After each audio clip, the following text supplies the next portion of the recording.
Guys, magandang araw sa inyong lahat, sa mga tagapanood.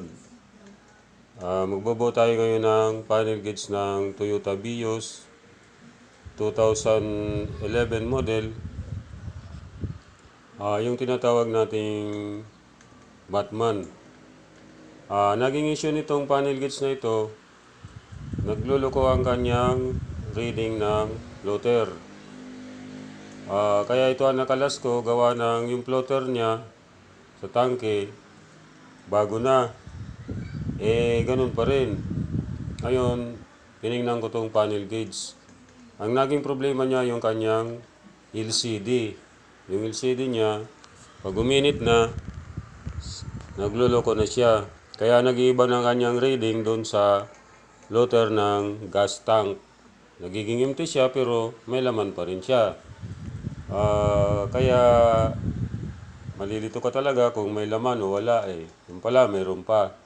Minsan naman, full tank ang reading. Ang nangyari, akala nung driver full tank pa. Yung pala, empty na. Yung pala, titirik na siya. Kaya na ito ang naging problema. Medyo masilan nga lang nito magbukas, gawa ng puro ito electronic.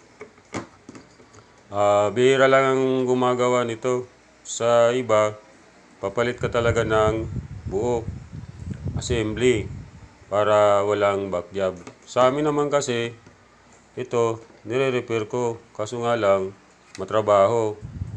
Habang panahon pag ginawa, kaya medyo matagal. Ito nga, nasabi ko nga doon sa may-ari na kaya lang, sandali lang. Sandali nga lang palang sabihin. Pero pag ginawa, matagal pala. Ayan. Yung mga chip niyang yan, inayos ko yan. Lahat. Pati pin, connecting, copper wire. Inayos ko yung lahat na copper wire. Sa ngayon, magbubuo tayo para matesting kung talagang okay na ba itong panel gauge ng Toyota Vios na ginagawa ko. Ayan. Mamaya, papakita ko sa inyo kung paano buuin. Ayan, yung mga baguhan, pwede na rin kayo makakuha dito ng technique kung paano siya buuin. Ayan. Maraming salamat.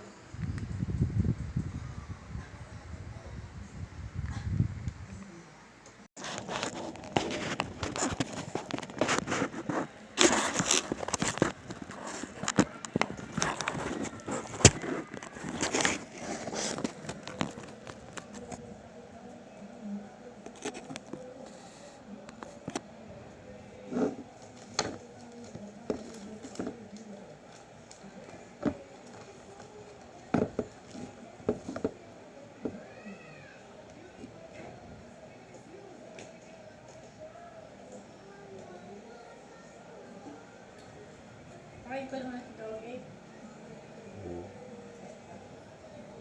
Ay, ito na yung ano mo.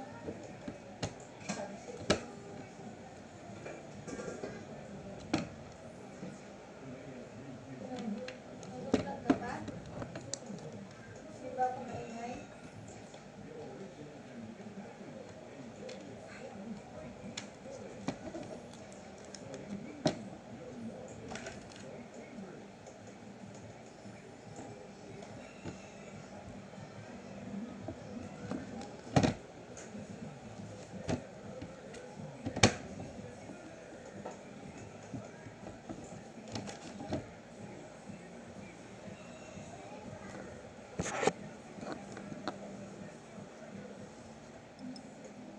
Ito guys, yung kanyang LCD. LCD ng floater at saka odometer. Yan. Yung mileage, dito mo rin siya makikita. Bale, ni-repair ko lang ito. Yan.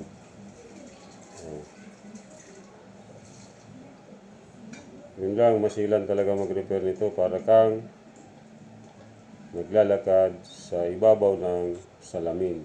Ayan. Bawal mabagsak, bawal malaglag or mabagsakan. Ingat lang sa pagkabit. Kailangan tama yung sistema ng pagkabit. Pag hindi tama yung sistema ng kabit, wala rin kayong makikita dito. Sablay ang trabaho. Kaya kailangan sirtado ang gawa. Yan, siguraduhin walang magiging grounded na wire para hindi masunog. Yan.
Ito guys, yung kanyang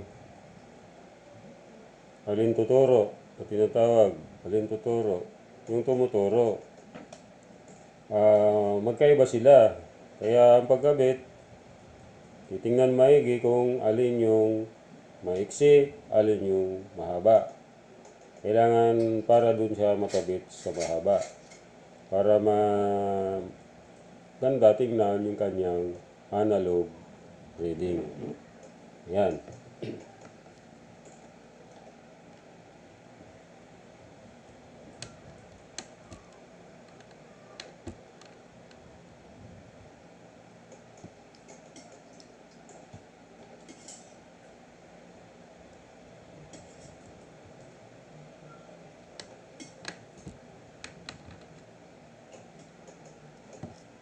Yan. Kailangan nakatapat siya sa 0. Yan.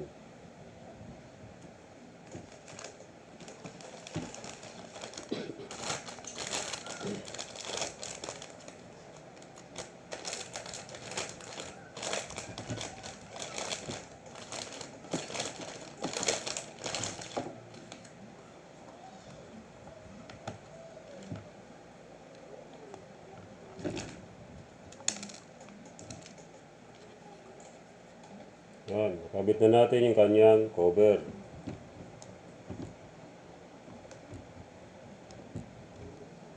Ganun lang kasimple. Yan. Huwag lang masira. Yan. Tapos, kakabit natin yung cover sa likod. Para hindi siya madumihan, hindi siya malikabukan, hindi siya mabasa. Yan.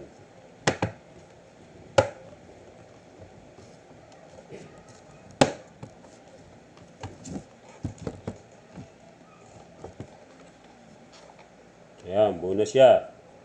Oh. Ano lang, kabilis. Kailangan, imagine diary pa lang, kaya mo nang buuin.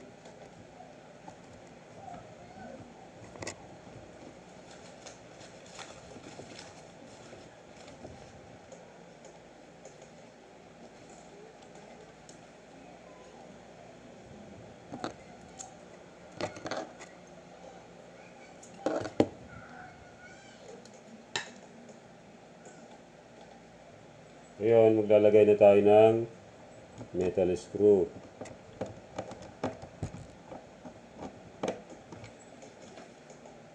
Yan. Kailangan ng pagigpit, centralize. Hindi yung higpit ng todo sa kabilang gilid. Yung tuduhan, hindi maganda yon. Madideform yung kanyang board. Yung board nito masilan pag na-deform, napuputol. Yan.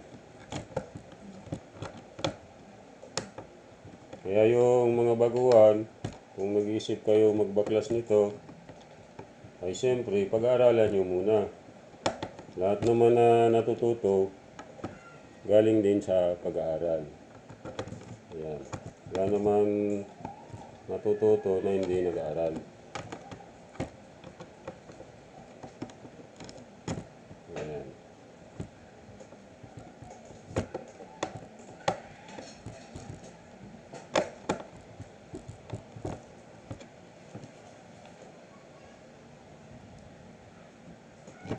Kaya ang gawin nyo para maging update kayo sa aking vlog, i-like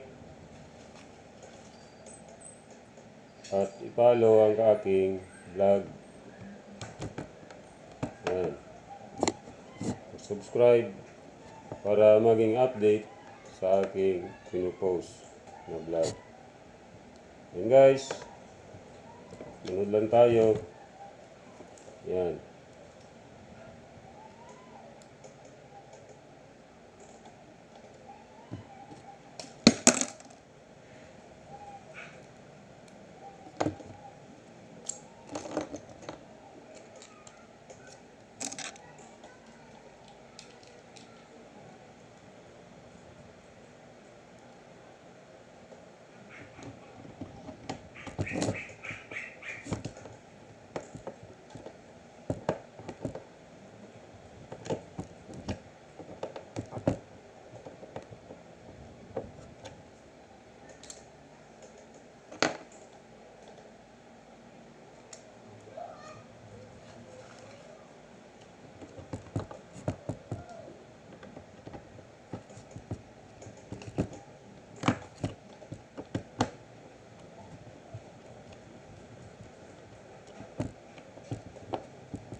Yan, buo na guys. Yan. Maya-maya, magte-testing tayo. Papakita ko sa iyo kung talagang pumuki ang panel gauge. Kakabit natin sa sakyan, bibidyoan ko. Yan, mamaya-maya lang. Dadaling ko siya doon sa aking gawaan ng unit para mapakita ko kung paano ikabit sa sasakyan. Yan guys. Ito na yung panel gauge na ikabit natin, yung ginawa ko kanina. Ayan. Para na siyang bago. Bago na siya tingnan. Maliwanag na maliwanag siya. Ayan o. Ayan. Naka-install na siya. Titingnan natin, itutuno natin kung tatama ba siya sa analog.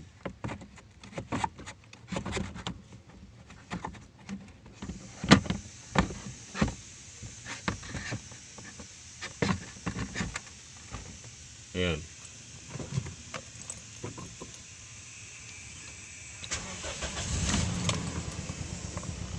Ayan, gumagana ng kanyang RPM. Ayan. Bali, di ko pa kinabit yung kanyang cover, yung kanyang salamin. Kasi tinutuno ko pa yung kanyang analog. Ayan. Ayan yung bago kong repair. Inayos ko yung kanyang LCD ng plotter. Ayan.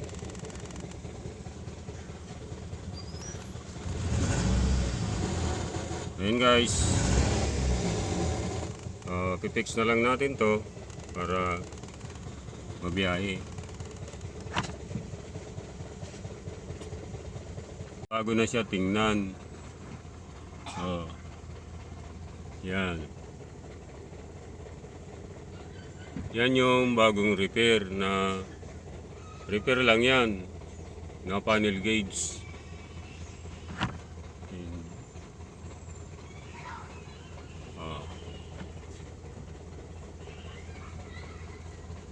Nagana yung kanyang RPM. Yan. Kailangan gagalaw yung speed. Ayun, gumagalaw ang speed. Yan. Yan yung speed. Yan. Kasi, ano ba kasi pag ginalaw yan, minsan yung iba hindi na nagana. Ayan, mayroon siyang hazard. Mayroon din siyang signal light. Ayan.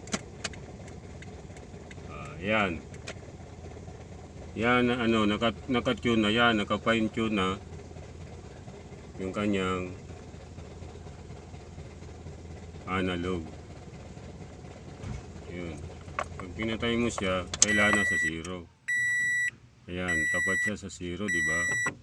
I-start natin ulit para makita yung tamang finish. Ayan, yung RPM. Magana na siya. Lahat. Wala siyang check engine. Ayan, paganayin natin ulit yung kanyang speeds.